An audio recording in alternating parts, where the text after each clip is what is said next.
Often creative agencies think growth requires more people, more designers, more strategists, more account managers. But here's the truth. More people doesn't actually mean more output, but it often means more complexity. So many top agencies operate very differently. They grow by increasing talent density, hiring fewer but higher performing people, removing drag, and building systems that let their best people do their best work. So in this video, I'll show you how elite agencies build high performing teams without hiring more people and how you can replicate the exact same structure inside your agency. Let's jump into it.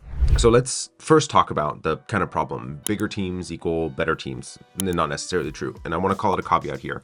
This is one model of many, and there's several distinctions and other caveats that I'm going to call out throughout this video that may or may not apply to your specific model. So we'll explain the distinction between them. But here's what people often create. So more communication lines is what happens when you have a bigger team. They have more meetings, there's more handoff, often more confusion, more management, and frankly, just more operational drive. In order for you to have a successful larger team, it necessitates greater operational infrastructure, more systems, more SOPs, more communication frameworks, more clarity of who communicates when and what is communicated to whom. So large teams are expensive and often can be slow. So unless they have that great communication and process, it ultimately just takes a lot of time to develop. So larger organizations need more time to be able to get to that kind of size, and often requires you to a bit reinvent some of the communication frameworks that are happening.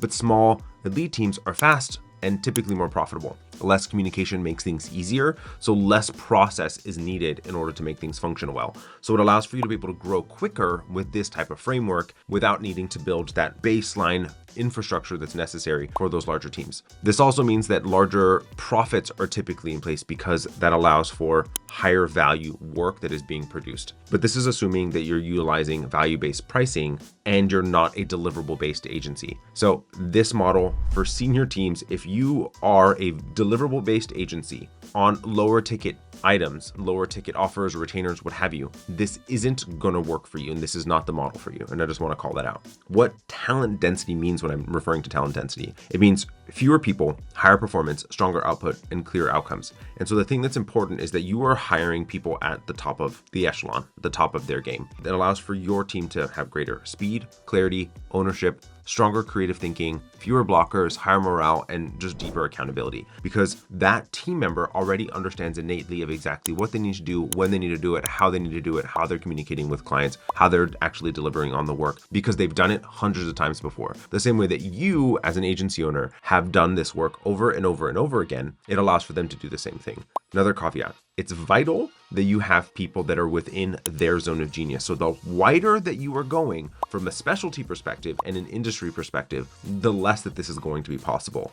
So the more concentrated in the deliverables that you give and more concentrated on who it is that you work with, the more likely that this is possible and makes it a lot more simple for you to be able to do so. The reality is that there's a lot of hidden costs in low performers. So one low performer can drag down the rest of the team. It creates lots of rework for your higher performers, increases oversight over those individuals to watch for that rework. It slows delivery rhythm. It forces the founder, to have to jump in. It creates an incredible amount of frustration and reduces trust for the team as well as for the client. So removing one performer often improves team and more than adding on 2 new hires and actually getting you to be in a place where you don't have these low performers. And frankly, this is true no matter the model that you're operating in. Low performers are some of the biggest drags that happens in any service-based organization, but especially in agencies. The people that you hold on to that shouldn't be part of your team are holding you back in a meaningful way, dragging you down, dragging you away from the things that you should be spending your time on. Now let's talk about the talent density framework. So let's start to think about the hiring piece. We need to hire slow and we need to fire with plans and making sure that we're able to fill gaps. So the elite agencies operating in this model, they hire deliberately. They test for the taste, creative output, speed, ownership. They're actually meaningfully testing the individuals, often doing an initial just test off of the bat and also starting off with a contractor-oriented relationship with them and allowing for them to remove the lower performers quickly from the mix of the bench of people that they're working with. It allows for you to be able to be more agile in the way that you're working and creating for less oversight, which is a key cornerstone necessity for this to work, is that you have to be able to have people that are able to fully own the work that they're producing. Because if they're not able to fully own it, it actually doesn't work and it starts to fall apart. Then you need to be able to allow for things to be able to be systemized. So it's incredibly important that you have your pricing, proposals, scoping, and then how that information is transferred over to this team really clear. So that baseline communication layer that's necessary that allows for you to remove that rework and dependency on you, the owner, who's generally the person that's doing sales, is key, allowing for you to be able to communicate that information in a reliable way, pass off the relationship that you've developed in a sales conversation, and allow for your senior team to take on the work and produce that really, truly highly valuable work to the client in a meaningful way, and reducing the amount of oversight and increasing the amount of ownership so that you don't have to be the babysitter across the organization. So how do we go about doing that? Making sure that we have clear deadlines, project management in place that allows for us to have a sense of what's going on across the entire organization, making sure that we are able to spot anyone that is a low performer and that isn't performing to the way that we need them to. So clear scopes, clear roles, clear responsibilities, clear success metrics of exactly how each person is going to be performing and whether they're meeting or they're not, and clear handoffs. High performers, frankly, thrive when expectations are simple, when expectations are strong, and when you're able to communicate them clearly. Those people that you're looking to bring on from this model are the ones that really enjoy that. They want to be high performers. They are excited about being at the top of their game. Those are the people that want. It's the type of archetype of a person, right? It's that like Hermione Granger of the world. It's the person that really thrives and wants to have an A. And they were throughout school, they were the person that wanted an A. So that's the kind of person, the type of mindset that you're looking for, that they're one that always wanted to win.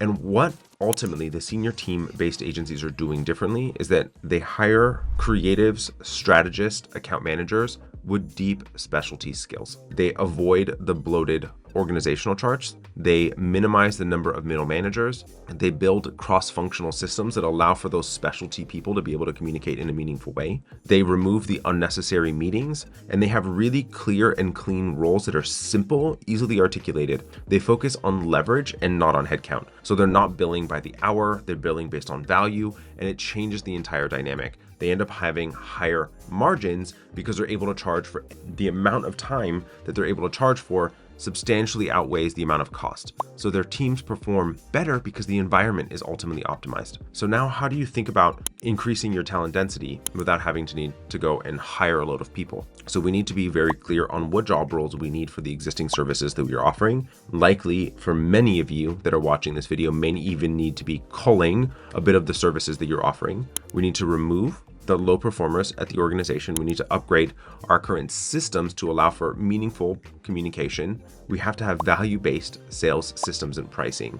We have to simplify the approval systems within the organization. We have to have increased clarity of metrics for systems, of metrics for success, the systems that we are currently implementing, and be sure that we have a reasonable amount of automation, because let's face it, the people that are more senior, the repetitive work are going to kill them, and you also don't want to be paying them to do the repetitive administrative work. Your best people, the most senior people, they want autonomy. They want to be able to do work in a meaningful way of exactly how they know how to do it. And you want to let them run and do the work that they know how to do. And this is how small teams become really, truly elite teams that are highly, incredibly profitable. And so the reality of this world is that it actually creates for speed increase, quality increase, margin increase, morale, because people are taking more ownership, the work feels better, and you don't have to be the micromanager. And the agency actually becomes sustainable in a meaningful way.